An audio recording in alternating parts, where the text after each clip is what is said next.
వాళ్ళకు పద్ధతి ఉండేది. వీళ్ళు ఏదో ఇంట్లో పనులు చూసుకుని తర్వాత ఒక 10 అయిన తర్వాత కొంచెం ఖాళీగా ఉండేవారు. అప్పటికే వంటది అయిపోతుంది. ముఖ్యంగా మధ్యాహ్నం భోజనాల తర్వాత ఆడవాళ్ళకి 2 గంటలు 3 గంటల ఖాళీ దొరికేది పూర్వం. మధ్యాహ్నం సుమారుగా 2 నుంచి 5 వరకు.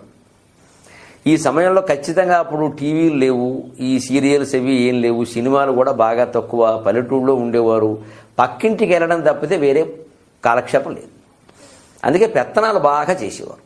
చివరికి మళ్ళీ ఇలా దాటుకుని ఆ ఇంట్లోకి వెళ్ళడం కూడా కష్టమైతే వీరికి వారికి మధ్యలో పెట్ట కూడా ఉండేది.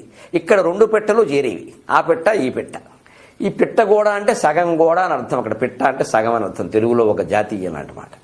దాని మీద అలా చేయి పెట్టుకుని 2ంటికి ఈవిడ మాటలు మొదలు పెడితే పక్క ఆవిడతోటి 5ంటికి ఈవిడ మొగుడు ఆవిడ మొగుడు రావాల్సిందే ఈ రేడియో ఆపాలంటే.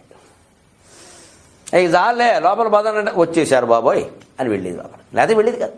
ఈలోగా ఈ సంసారం కాదండి, మొత్తం విష్ణుమూర్తి సంసారం సహా పక్కింట్లోకి వెళ్ళిపోయేది. న్యూస్ ఇంక ట్రస్ట్ ఆఫ్ ఇండియా వాళ్ళు ఎందుకు పనికిరారు. ఇంకా ఈ 24 గంటల ఛానల్స్ కూడా ఇన్ని వార్తలు ప్రసారం చేయలేవు. పైగా వీళ్ళ ఒక గొప్పతనం ఉంది. ఆ పూర్వకాలం ఆ పెట్టగోడ మీద పక్కన నుంచి మాట్లాడుకునే ఆడవాళ్ళు మన టీవీలో వాళ్ళకు దరిద్రం ఏంటంటే ఒక వార్తే చూస్తూనే ఉండండి 16 సార్లు వేస్తారు, ఇంకో కర్మ లేదు. వీళ్ళు అలా కాదు, చెప్పిన మాట చెప్పకుండా 3 గంటలు కొత్త మాట చెబుతారు. ఇందుకని నువ్వు గింజ నానదనే మాట వచ్చింది. ఎందుకంటే నువ్వు గింజ ఎంత ఉంటుంది, అది నానాలంటే నాలుక మీద పడితే 1 నిమిషం చాలు, ఎక్కువ ఒక్కల. కానీ ఆ 1 నిమిషం వీళ్ళు నోరు ముయ్యాలిగా, ముయ్యరు. ఇలా పడగానే అమ్మోయ్ అంటారు, వెంటనే అత్త అంటారు, విడిపోయింది నువ్వు గింజ. అందుకని నువ్వు గింజ నానదు అంటే దీని అసలు అర్థం ఏమిటి, మాట్లాడకుండా వాళ్ళు ఉండలేరు. అందుకే తెరవ అని ఒక మాట ఉంది, ఆంధ్రనామ సంగ్రహంలో ఉంటుంది. తెరవ, తెరచిన వాయి కలిగినది. వాయి అంటే నోరు, తెర అంటే తెరిచిన, ఎప్పుడు నోరు తెరిచే ఉంటుంది. ఇలా ఉంటాయి రకరకాల మాటలు. ఆ కాలాన్ని బట్టి ఇవాడు వీళ్ళు కంప్యూటర్లు చదువులు ఉద్యోగాలు పడ్డాక వీళ్ళకి మాట్లాడే ఓపిక లేదు. వీళ్ళు కూడా మౌనంగా కూర్చొని సాఫ్ట్వేరు హార్డ్వేరు అప్పర్ వేరు నోవేరు సరిపోతుంది వీళ్ళకి.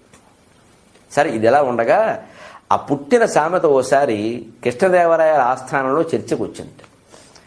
ఏమంటే ఆడవాళ్ళ నోట్లో నువ్వు గింజ నానదంటారు, నిజమేనా అంటే తెనాలి రామకృష్ణుడు నిజమేనండి బాబు, నాకు బోల్డ్ అనుభవాలు ఉన్నాయి, నిజమేనండి. వాళ్ళకి ఎక్కువ రహస్యాలు చెప్పకూడదండి, ఏదైనా తప్పనిసరి అయితే తప్ప. అసలు అందరూ రహస్యం చెప్పామంటే మరీ ప్రమాదం అండి. పైగా మీకు మామూలుగా కాదండి, పెంచేస్తారండి ఇంకా దాన్ని అన్నాడు. ఆ ఊరుకో